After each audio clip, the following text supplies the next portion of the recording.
सोलापूरचं ग्रामदैवत सिद्धेश्वर महाराजांच्या मानाच्या नंदीध्वजाचं विधिवत काठीपूजन सुरू झालं। मानाच्या नंदीध्वजाचे सुशील बनपट्टे परिवाराकडून पूजन करण्यात आले। सोलापूरचं ग्रामदैवत सिद्धेश्वर महाराज यांच्या यात्रेनिमित्तानं शहरातील वाहतूक मार्गात बदल होणार आहे। सिद्धेश्वर महाराजांची 12 जानेवारी ते 16 जानेवारी दरम्यान गड्डा यात्रा होणार आहे। सिद्धेश्वर महाराजांची नंदीध्वज मिरवणूक काढण्यात येते। त्यातून भाविकांची गैरसोय होऊ नये यासाठी वाहतूक व्यवस्थेत बदल करण्यात आलेत। तुळजापुरातील तुळजाभवानी मंदिरातील मुख्य गाभाऱ्याच्या प्राचीन शिळेला तडे गेल्याचं उघड झालंय। पुरातत्व विभागाचे अधिकारी आणि जिल्हाधिकाऱ्यांनी केलेल्या पाहणीत ही बाब उघड झाली आहे। या गाभाऱ्यातील शिळा 150 वर्षांपेक्षा जास्त जुनी आहे। त्या शिळा काढून नवीन शिळा बसवाव्या लागणार आहेत। श्रीगोंदा मतदारसंघाचे आमदार विक्रम पाचपुते यांनी पहिला जनता दरबार भरवला। या जनता दरबारात 395 नागरिकांनी आपल्या तक्रारी आमदारांसमोर मांडल्या। विधानसभा निवडणुकीतील पराभूत झालेल्या आणखी 12 उमेदवारांनी हायकोर्टात याचिका दाखल केली आहे। वसंत पुरके, रमेश बंग, महेश गणगणे, सलील देशमुख, जयश्री शेळके यासह 12 पराभूत उमेदवारांनी याचिका दाखल केली आहे। जुन्नर तालुक्यातील नारायणगाव पोलीस स्टेशनच्या वतीनं रस्ता सुरक्षा अभियान राबवण्यात आलं। यावेळी विद्यार्थ्यांनी रॅली काढत नागरिकांमध्ये जनजागृती केली। अमरावती जिल्हा सामान्य रुग्णालयातील नेत्र शस्त्रक्रिया विभाग सुरू झालाय। महिन्याभरानंतर शस्त्रक्रिया सुरू झाल्यानं गोरगरीब रुग्णांना दिलासा मिळालाय। जालन्यातील उड्डाणपुलाजवळ तरुणानं रेल्वेसमोर उडी मारून आत्महत्येचा प्रयत्न केला। या घटनेत तरुण गंभीर जखमी झालाय। त्याच्यावर रुग्णालयात उपचार सुरू आहेत। बदलापुरातील सिद्धी सिटी फेज 5 या सोसायटीमध्ये एका मराठी व्यक्तीला परप्रांतीयांनी मारहाण केल्याचा आरोप करण्यात आलाय। सोसायटीचे अध्यक्ष दीपक घुगे यांना मारहाण करण्यात आली। सोसायटीमधील काही लोक मेंटेनन्स भरत नसल्यानं थकबाकी वसूल करण्याकरता दीपक घुगे हे बंद फ्लॅटच्या दरवाजांवर नोटीस चिकटवत होते। त्याचवेळी त्यांना मारहाण करण्यात आली।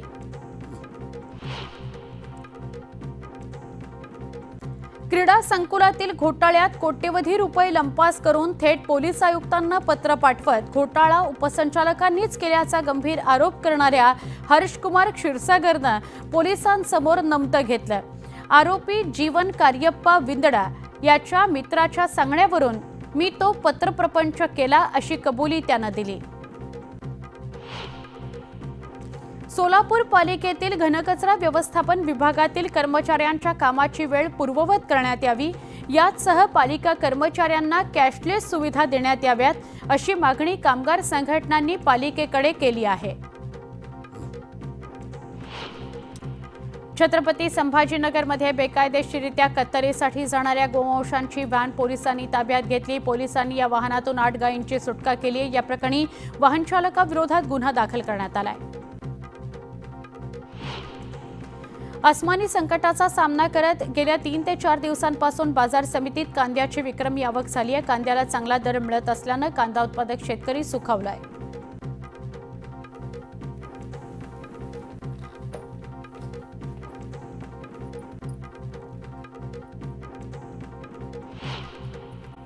नमस्कार, मी सुवर्णा। 25 मिनिटं 50 बातम्या या बुलेटिनमध्ये आपल्या सगळ्यांचं स्वागत। पुढच्या वेगवान स्वरूपातल्या बातम्यांकडे वळूया।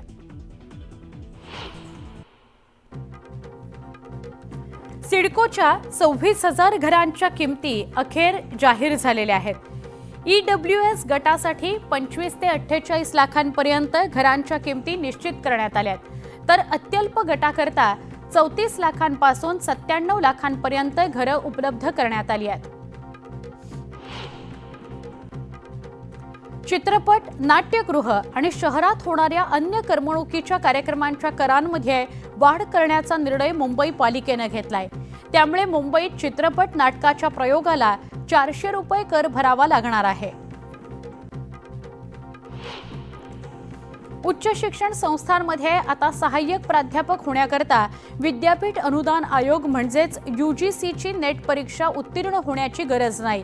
केंद्रीय शिक्षण मंत्री धर्मेंद्र प्रधान यांनी मार्गदर्शक मसुदा जारी केलाय.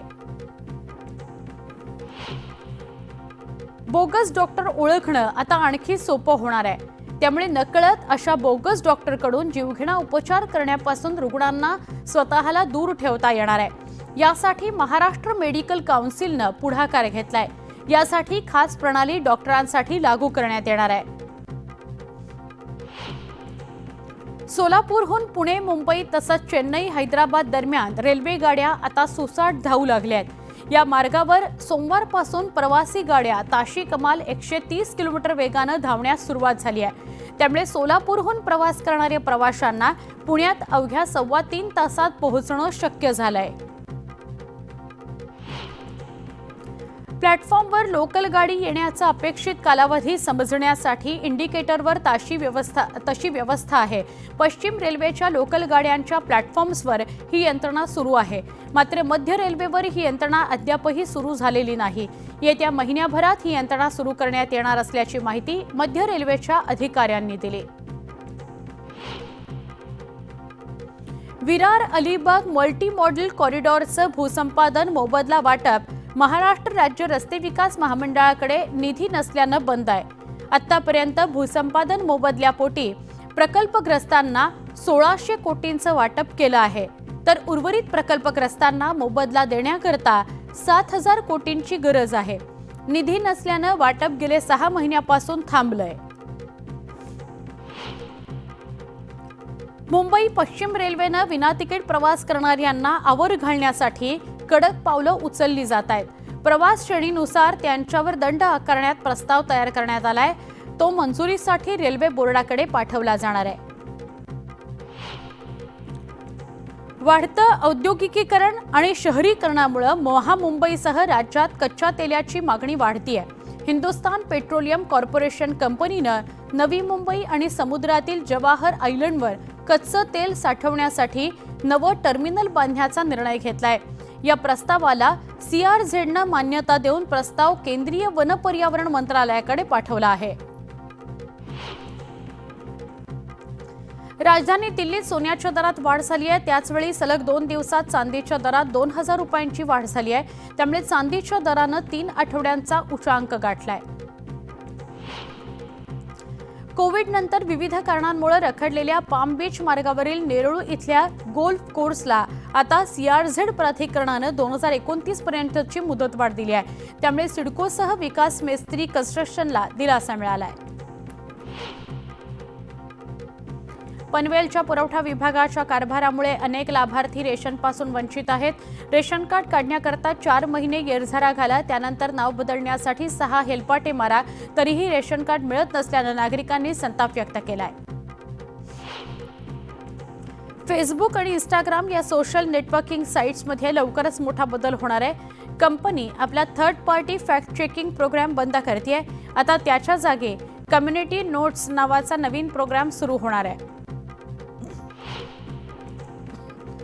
रुग्णालयातच आता नवजात बालकांचं आधार कार्ड काढलं जाणार आहे. या नवजात बालकांना आधार बेस जन्मदाखला दिला जाणार आहे. कोल्हापुरात त्याची सुरुवात येत्या 7 ते 8 दिवसांमध्ये होणार आहे. तशा सूचना जिल्हाधिकारी अमोल येडगे यांनी यंत्रणेला दिल्या आहेत. चर्चगेट ते छत्रपती शिवाजी महाराज टर्मिनस दरम्यान असलेल्या फॅशन स्ट्रीटच्या कायापालटाकरता पालिकेनं नवीन आराखडा तयार केलाय. सल्लागाराच्या अहवालाच्या आधारे या प्रकल्पाला अंतिम स्वरूप देण्याचं काम पूर्ण झालंय. फॅशन स्ट्रीटला नवं रूप देण्याकरता येत्या 15 दिवसात निविदा प्रक्रियाही सुरू करणार असल्याची माहिती अतिरिक्त आयुक्त अश्विनी जोशी यांनी दिली. गेल्या अनेक वर्षांपासून रखडलेल्या फेरीवाला धोरणामुळे फेरीवाल्यांना अनेक समस्यांचा सामना करावा लागतोय.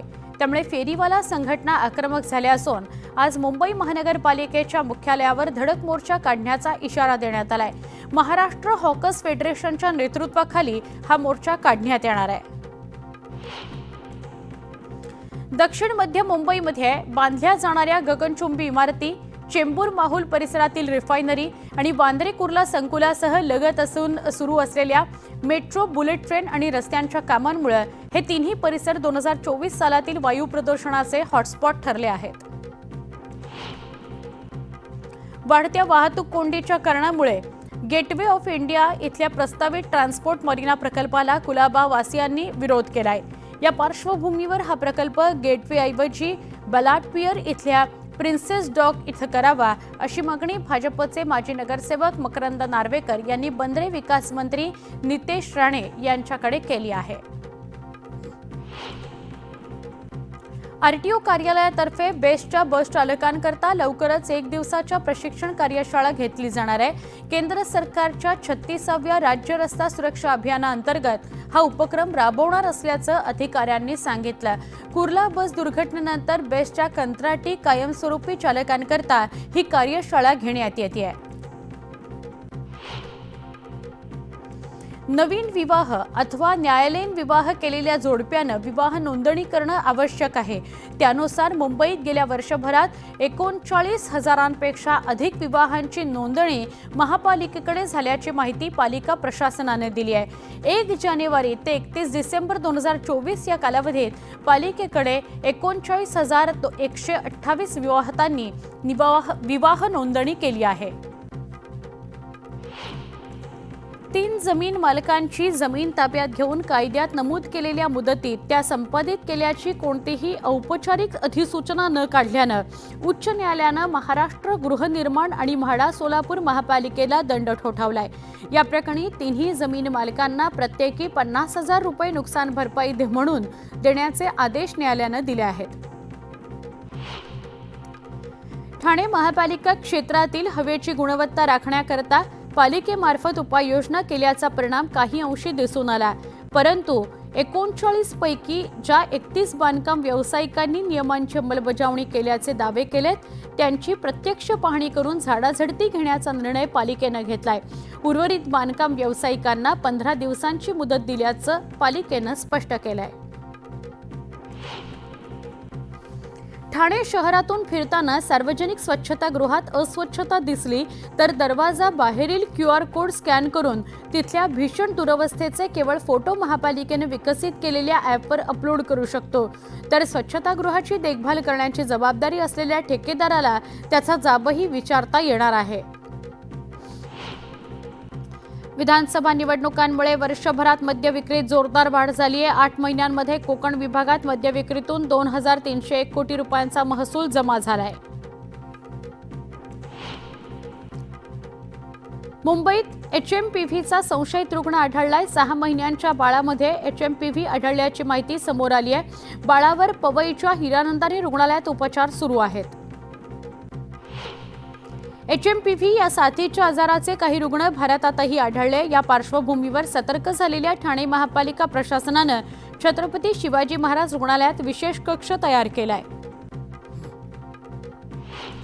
राज्यात HMPV व्हायरसचा शिरकाव झाल्यानंतर धाराशिव जिल्ह्यातील आरोग्य विभाग अलर्ट मोडवर आलाय. राज्य सरकारनं सूचना दिल्यानंतर जिल्हा रुग्णालय कामाला लागलंय. Oxygen bed, ventilator, special room रुग्णालयात ठेवण्यात आले आहेत.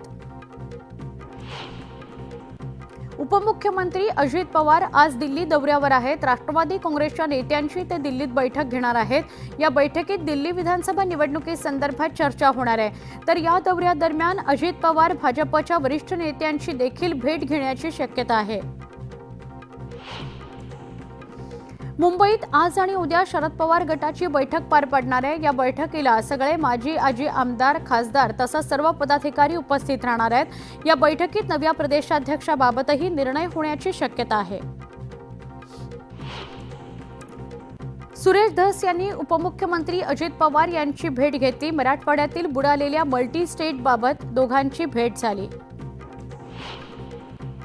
आगामी महापालिका निवडणुकीकरता प्रारंभी स्वबळाची चाचपणी करणाऱ्या शिवसेनेनं सावध भूमिका घेऊन शहरातील 40 ते 50 जागांवर लक्ष केंद्रित केलंय.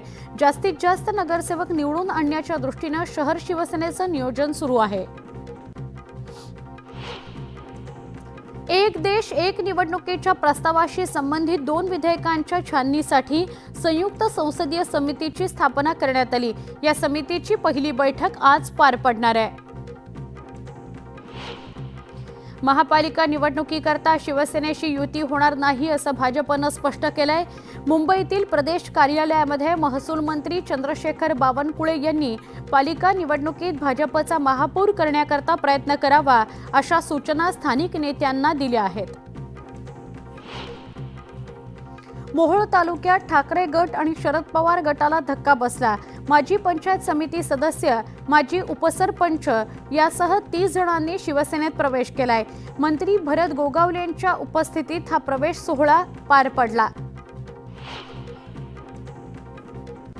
इस्रोचे नवे प्रमुख म्हणून डॉक्टर व्ही नारायणन यांची नियुक्ती करण्यात आली आहे। 14 जानेवारीला डॉक्टर व्ही नारायणन हे इस्रोचे विद्यमान प्रमुख डॉक्टर एस सोमनाथ यांच्याकडून इस्रोचे प्रमुख म्हणून पदभार स्वीकारणार आहेत।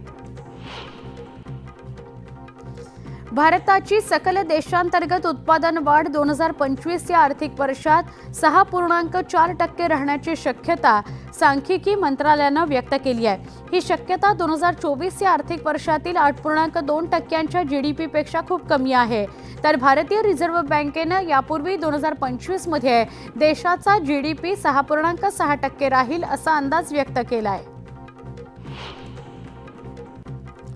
अरुण कवळीला 28 दिवसांची संचित रजा मंजूर करण्यात आली आहे। नागपूर खंडपीठानं संचित रजा याचिकेवर मंजुरी दिली आहे।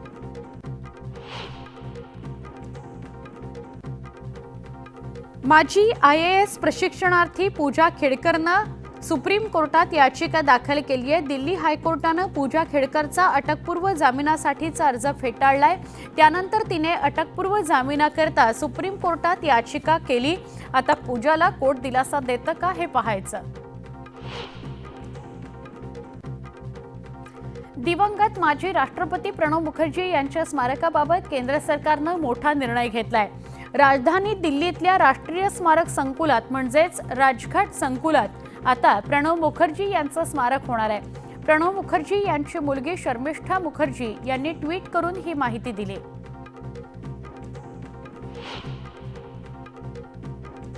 देशातील सगळ्यात मोठी सरकारी बँक SBIला सुप्रीम कोर्टानं झटका दिलाय। सुप्रीम कोर्टाने एका प्रकरणात SBIला फटकारलं असून 94,000 रुपयांचा दंडही ठोठावला आहे।